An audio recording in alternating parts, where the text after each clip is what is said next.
Toujours autour de cette alambie à la joue, on rappelle Saint-Sigismond au-dessus de Cluse, hein, le soleil est un peu apparu en ce 15 janvier 2007 et à mes côtés Jérôme. Bonjour Jérôme. Bonjour. Vous avez quel âge Jérôme? J'ai 28 ans. Alors Jérôme, on vous a vu tout l'après-midi devant l'alambie, c'est que vous aimez ça?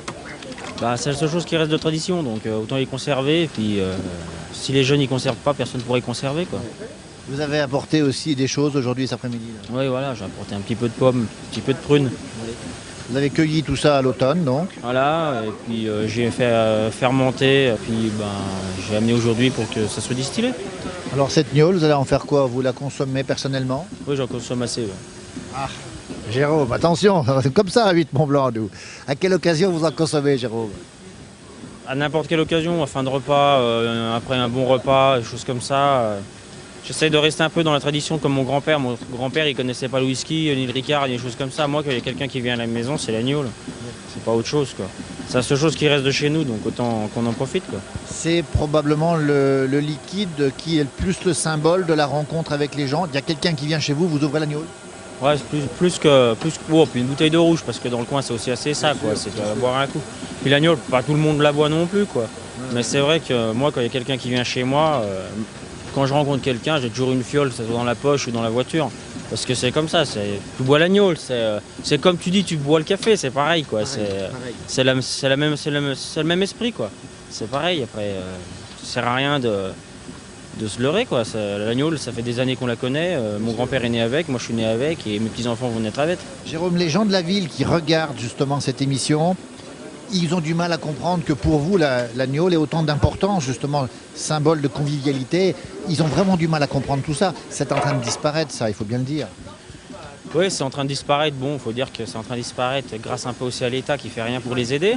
C'est une chose. Si on s'arrête à une mentalité Game Boy, PlayStation, GameCube, machin, et que dès que tu arrives à 7h le soir, tu t'en fiches chez toi, tu vois plus personne, eh ben, excusez-moi, je vais dire un truc. Il y a des gens ici, ils sont voisins, ils savent même pas que la voisine vient d'accoucher ou vient d'avoir un petit. Alors si les gens ne commencent pas un peu à se dire dans leur tête où c'est qu'on va, comment ça se fait qu'on ne connaît plus personne, si eux ils ne se mettent pas dans cette idée-là de dire c'est pas comme ça qu'on doit vivre, ils s'en sortiront pas, c'est pas possible. Et puis l'avenir non plus, quoi. Jérôme, la gnôle, c'est une philosophie de vie, c'est important ça. Voilà, c'est exactement ça. C'est la vie, quoi. Voilà, quoi. C'est vrai, pourquoi on dit l'agneau? L'agneau, là, là-bas, c'est de l'eau de vie. Quand tout gamin, il y a des années et des années et des années en arrière, on donnait ça aux nourrissons dès qu'il était sorti. Ah oui. Bon, ça, quoi. Oui, oui. Sinon, ça le tuait, le gamin. C'était plus puissant. Mais c'est quelque chose qui fait partie de la vie. Puis voilà, c'est comme ça. Alors vous en buvez le matin, l'après-midi, le soir, il n'y a pas de moment finalement? Non, il n'y a pas de moment, c'est quand quand on en éprouve l'envie. C'est pas dire qu'on en est dépendant, c'est juste que c'est un moment de la vie, quoi. Celui qui va boire un verre de gnôle, il va peut-être se souvenir que son grand-père, il l'a bu aussi, et puis voilà, quoi. Moi, c'est plus pour ça, quoi. Alors le chapeau tyrolien, nous on l'aime bien. Là aussi, c'est la tradition des montagnes, quelle qu'elle soit finalement. Ouais, ça, c'est plus particulier. C'était pas mon chapeau, c'était le chapeau d'un ami qui s'est donné la mort au mois d'août et qui était restaurateur en altitude, et c'était son chapeau. Et cet ami, ça faisait 20 ans que je le connaissais. Il s'appelait Eric Pommet.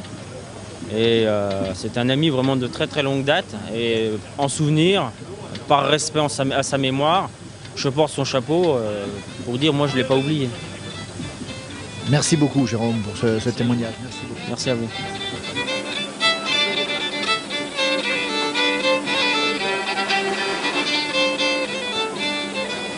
Voilà, c'est presque l'heure de terminer cette émission maintenant depuis l'Ajoux. Ici, on est sur Saint-Sigismond, on le rappelle, avec nous, nos amis qui ont passé l'après-midi de ce 15 janvier 2007.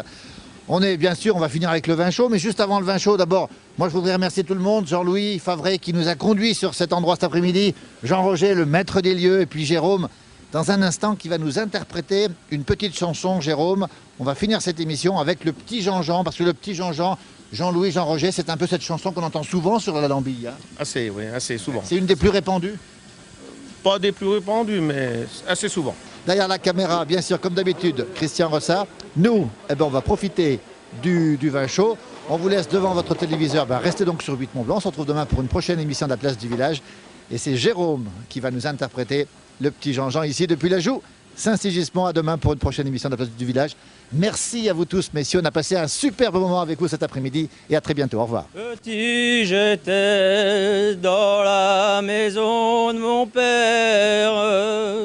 J'avais 10 ans et j'étais orphelin. Ma mère me dit, en mourant sur la paille, petit Jean-Jean n'est pas si malheureux. Ma mère me dit, en mourant sur la paille, petit Jean-Jean n'est pas si malheureux.